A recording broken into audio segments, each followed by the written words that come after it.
This video will show you how to navigate through the new WorkPlan ELD application. The steps outlined here are designed to simplify a driver's day while complying with the new regulations. When you launch your WorkPlan application, you'll be prompted for your login. Type in your login username and password in the fields provided. If you find you're using the same vehicle day after day, you can toggle the Remember Username button. This way, you'll only need to enter your password information. You will now be prompted to select the vehicle you will be using for the day.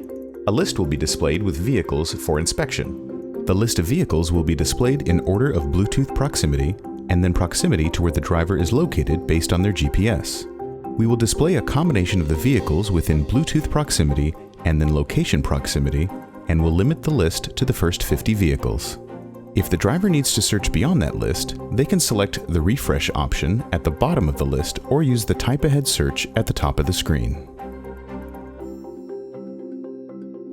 The vehicles within range will be listed first. The vehicle must be started for the Bluetooth connection to be available, and the driver needs to have the engine started prior to logging into WorkPlan. Find your vehicle from the list and select it. Next, you will be taken to the shipment information screen. You will enter your document number, shipper name, commodity, and trailer number. You must enter a document number or shipper and commodity. WorkPlan will remember shipment information between logins, so once you've entered it once, you will only have to change it if you have changes. Select Done when completed. You will have the opportunity to select an exemption if it is applicable. Tap on the applicable exemption. If you're unsure whether you qualify, please consult your manager. A selection in this screen is not required. When finished, select Done. You will then be prompted to review past days' logs. Select any required days to review and certify them. This will include edits made by an administrator. Once you have completed the review, select Next. You are now ready to go on duty. Locate and select the Hours of Service icon. Select the On button to start your on-duty clock. You will now be shown a summary of time remaining. This is related to the rule set you are working under. Select OK to proceed. The substatus screen will now be displayed. Select the event type that is applicable, if any. Select Done after you are finished. A comment screen will appear next. Enter a comment if applicable. Select Done when finished. You will return to the main menu screen where you will see your status and hours used and remaining. Once you begin to drive, the device will change to driving status. The screen will change and lock, and you will not be able to interact with it. Your countdown clocks will be displayed at the top, and if navigation was launched prior to moving, it will be displayed over the lock screen. When the vehicle has stopped motion, the On Duty button will show as blue. You can select On Duty to assign yourself to On Duty. If not, the screen will be active for 5 minutes, then a 1-minute countdown clock will appear. The driver may press Cancel in the 1-minute pop-up if they are still behind the wheel and possibly stuck in traffic or at a long railroad crossing. After 6 minutes being stopped, the logs will reflect on duty at the time the vehicle stopped. In order to take your mandatory DOT break, select the Off-Duty Status button. Review the time remaining and select OK. Select the DOT break substatus, then select Done. Add a note in the comments section if applicable and select Done. Select Agree to certify the log. Time spent in each duty status will be listed on the screen with detail. The driver will receive a pop-up when they have met the 30-minute break requirement, instructing them that the rest break is complete. Once you return from your break, either manually select On Duty or begin driving to switch to driving. We will now look at additional actions that you may do within the application. At the bottom of the main screen, you will select the Actions button.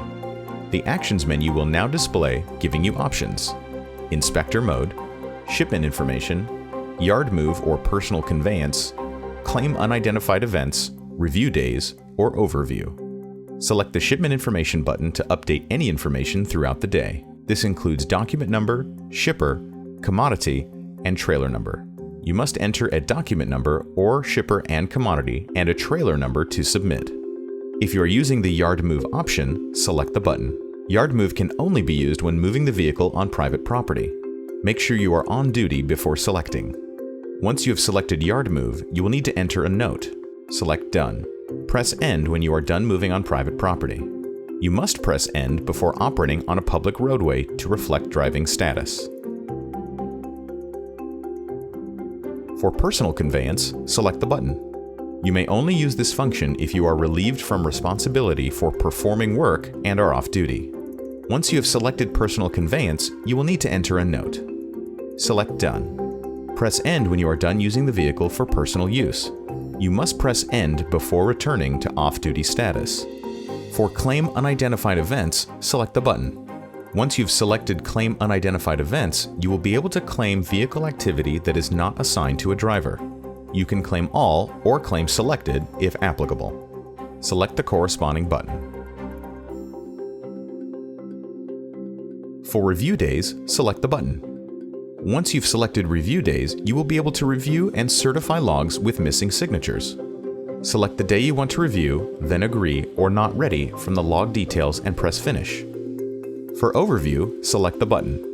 Once you've selected Overview, you will be able to enable an exemption. Select the exemption toggle and select Done. The ELD mandate requires hours of service data to be electronically sent during a roadside inspection. Inspector mode will allow the driver to easily transfer the required data. For Inspector mode, select the button.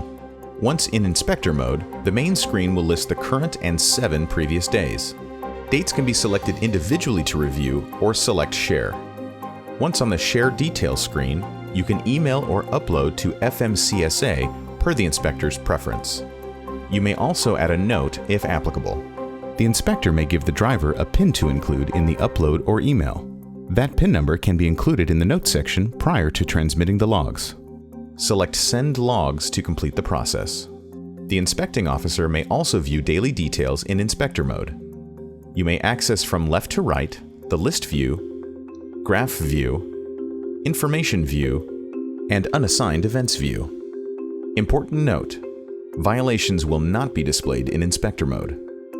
When returning to WorkPlan, you will be prompted to enter your login password. This will protect the driver's privacy and ensure the inspector only has access to the required data. In the lower right-hand corner of the main screen, you will be able to see malfunctions and diagnostic events. You will see any malfunctions that may have been triggered. Please check with your supervisor if additional actions are required because of a malfunction. Once you return to the main menu, you can review your hours of service in countdown mode. Once Graph View is selected, you will see the record of duty status for the day along with the location and time of each status. Total hours for each status will be displayed on the right side of the screen. In List View, you will be able to view the current day and last 7 days' hours per status. Miles driven will also show in this screen. If you need to share your logs with your supervisor or other person, you can select the Share option. To share your logs, enter the email address of the recipient and select Send. This will send the current and previous 7 days to the recipient. Back in List View, you will be able to review earlier days. If you need to review earlier days in the last 6 months, you can select the View Earlier Day option. You may select an earlier day by scrolling through the list and clicking Done. You will be able to review and certify the log for the date selected. When done, press Home. If you need to perform a DVIR, you will need to return to the main WorkPlan home screen. Once you have returned to the Hours of Service main menu, select Home. When you are ready to end your workday, select the Log Out icon at the lower right-hand corner of the screen. You will now return to the login screen. You are now off duty until you log in again following the mandatory off-duty period.